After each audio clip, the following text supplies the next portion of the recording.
You know, it's starting to rain out here. It's Friday afternoon. I'm in my work clothes, but I just wanted to give a little comment to the video that I'm just about to show you.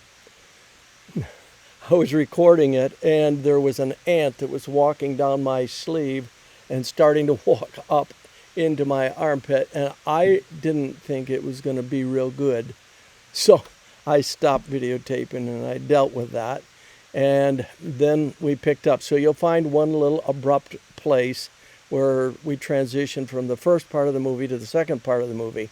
And then as soon as I started videotaping the second part of the movie, there was a little deer fly that was flying all around my finger. At one point, you'll see my finger come into the screen. But here's an interesting story that Bill Philpot shares of how God cared for him. What a blessing. So I'm here with Bill Philpot, and he's telling me stories about God's blessings. And I've asked him if he would share that with us now. So tell us about it, Bill. What happened? Well, I was driving for a drive-away agency, which you drive there. Somebody will go to this agency and say that they want a car delivered from point A to point B. And in this case, it happened to be from Washington, D.C., Tacoma Park, Maryland area, Right. to Colorado Springs, Colorado. And I had driven along quite a ways, and I can't remember if it was Kansas or Nebraska this particular trip, but a huge rain.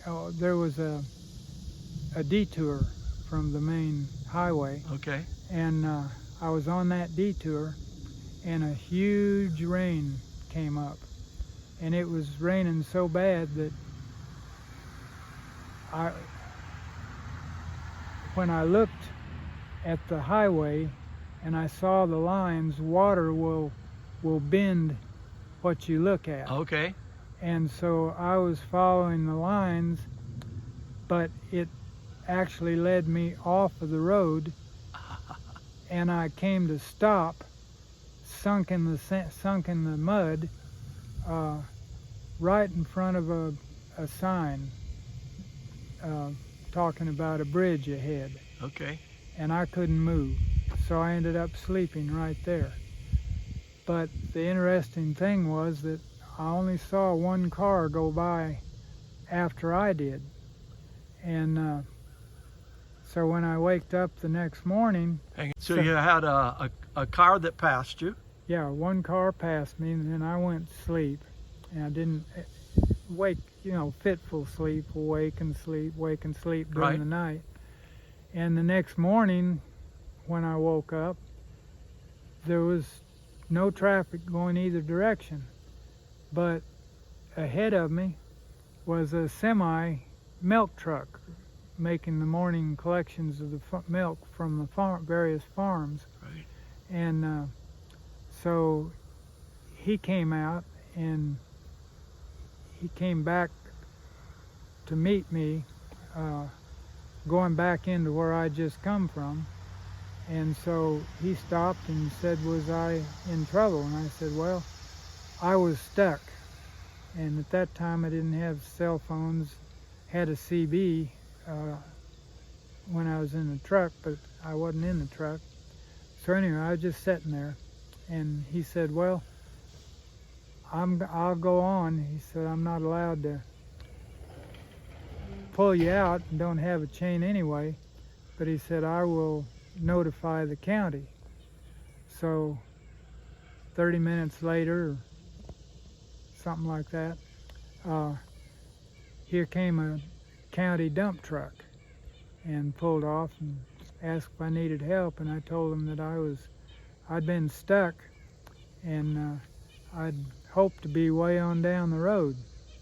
And so he told me, he said, well, you are very, very fortunate that you got stopped.